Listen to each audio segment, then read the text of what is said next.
Hello guys, maglalaro tayo ngayon ng Arena Breakout Infinite, pero bago ang lahat, ano nga ba ang larong ito?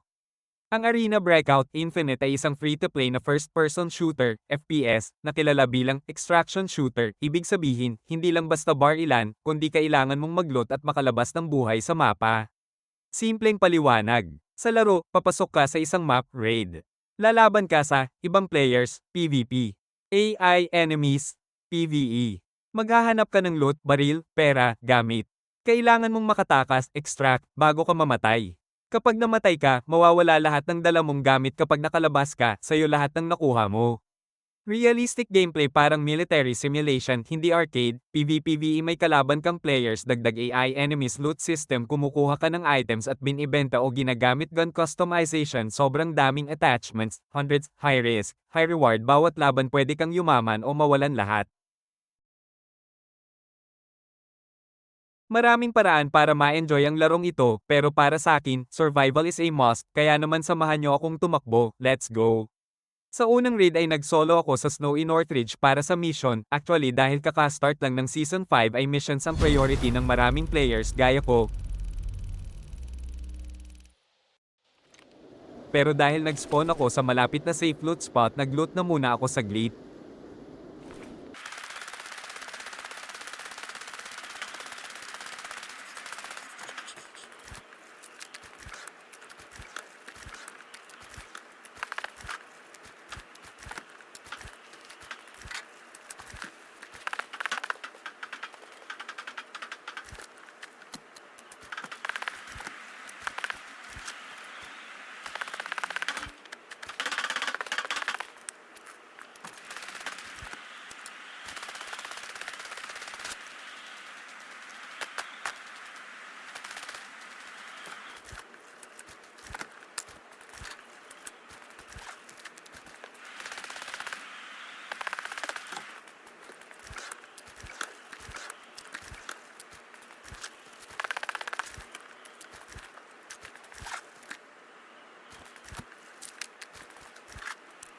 Wala namang high value na item, kaya dumiretso na ako sa communication center para sa mission. Ang mission ko nga pala ay magstay ng 60 seconds sa area.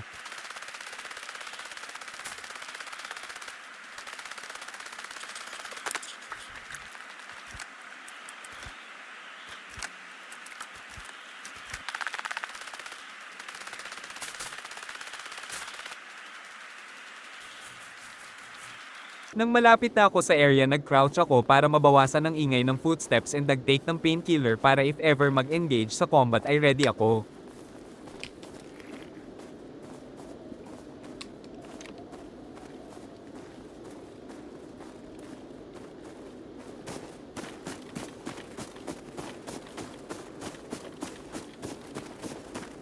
Nagmakalapit ay nakita ko ang biktima. Ito nga ay isang player na hindi nakasurvive. Ni-check ko kung may valuables na sa kanyang body.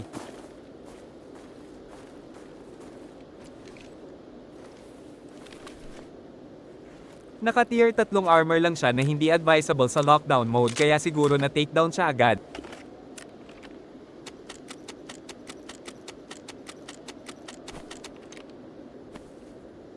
Kinuha ko na din ang chest rig niya para sa extra space.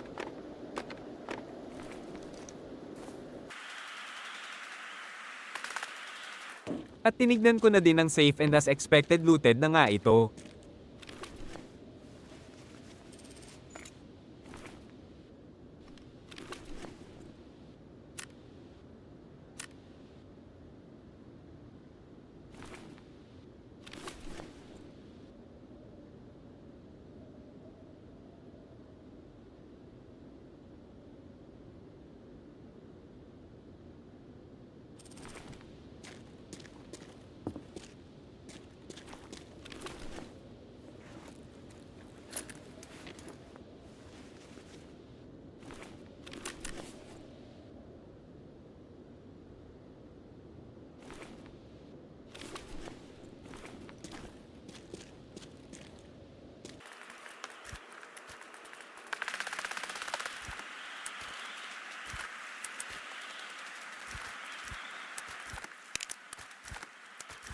Nakarinig nga ako ng footsteps sa malapit, kaya naman getting information mode muna ako.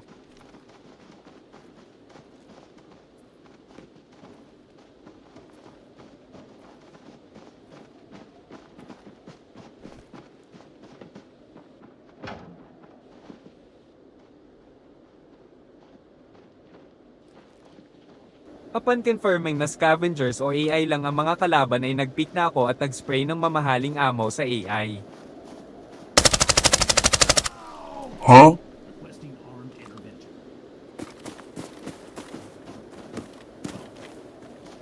Target is fighting back. Take him out now.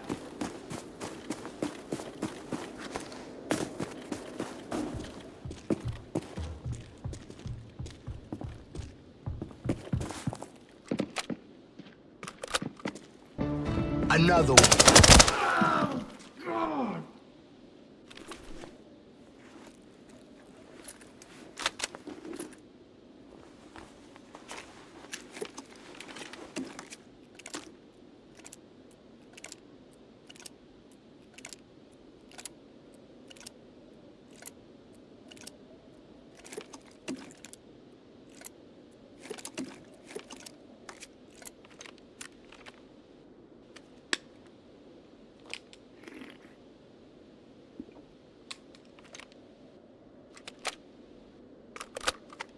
After ko iligpit ang mga AI, plano ko na mag-extract sa nearest extraction sa cable car, pero nagamit na pala ito, kaya naman naisip ko na dumaan sa parking lot at mag-extract sa helicopter.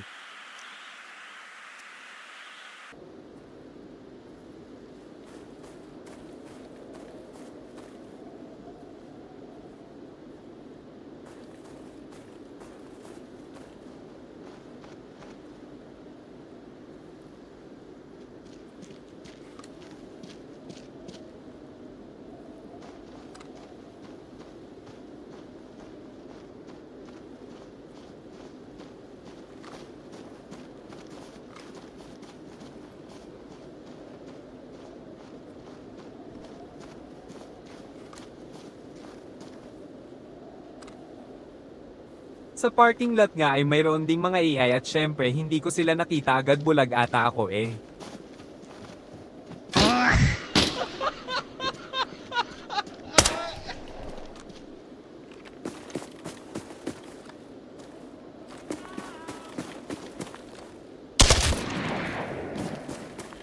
Don't blame me.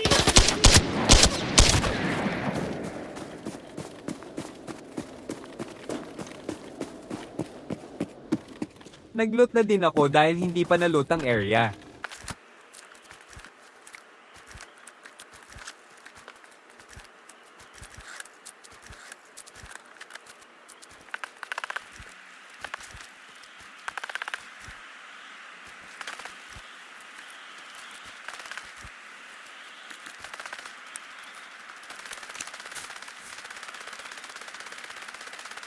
Nag-move na ako sa next spot at sa daan nga ay nakarinig ako ulit ng footsteps ng AI.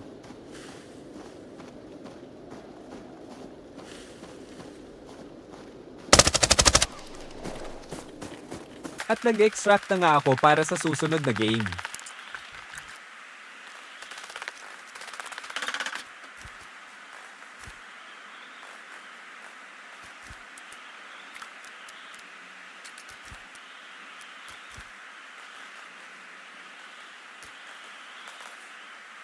Sa raid nga na ito na nasali ako sa squad ng mga Chad sa lockdown.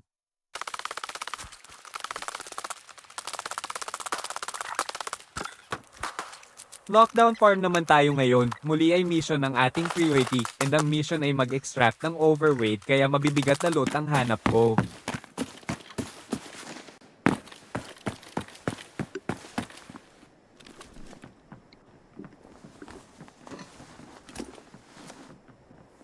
Dito nga ay nakakita ako ng armored rig sa katawan ng AI, kaya kinuha ko na.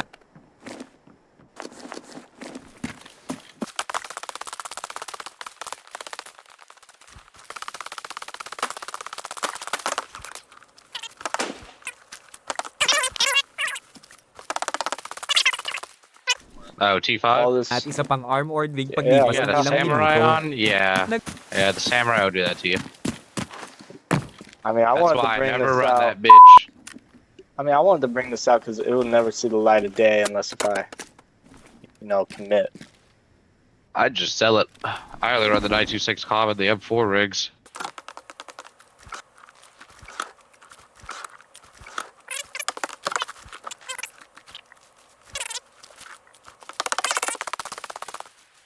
Open na nga ang extraction sa gitna ng farm kaya minabuti ko na mag-extract dahil overweight na din ako dahil sa dalawang armored rig.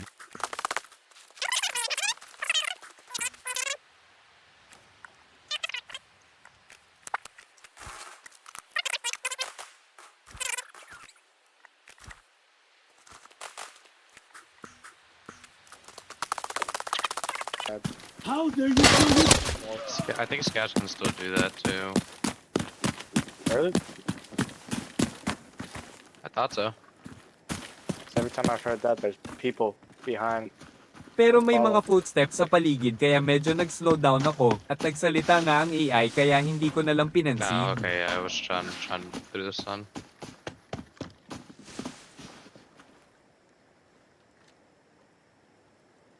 Got some bullets for you.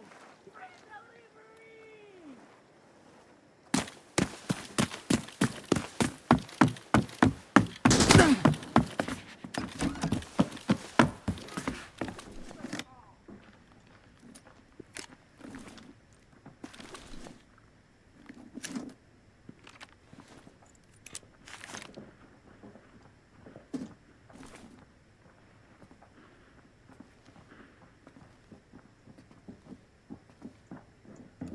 Hanggang sa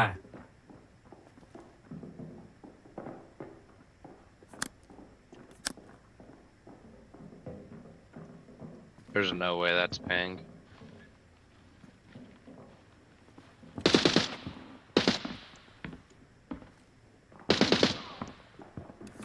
Oh.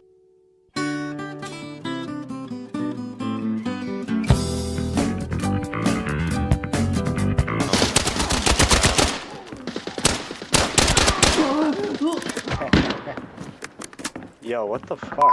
Legendary items fucking everywhere. Holy shit. Another one. Got full-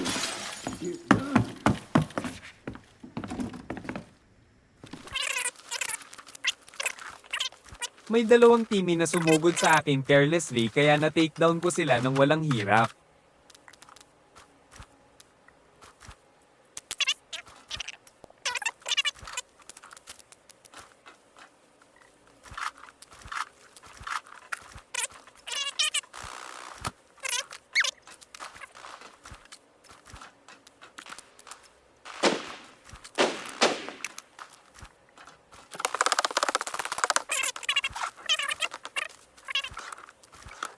After ko sila i-loot ay nag-extract na ako.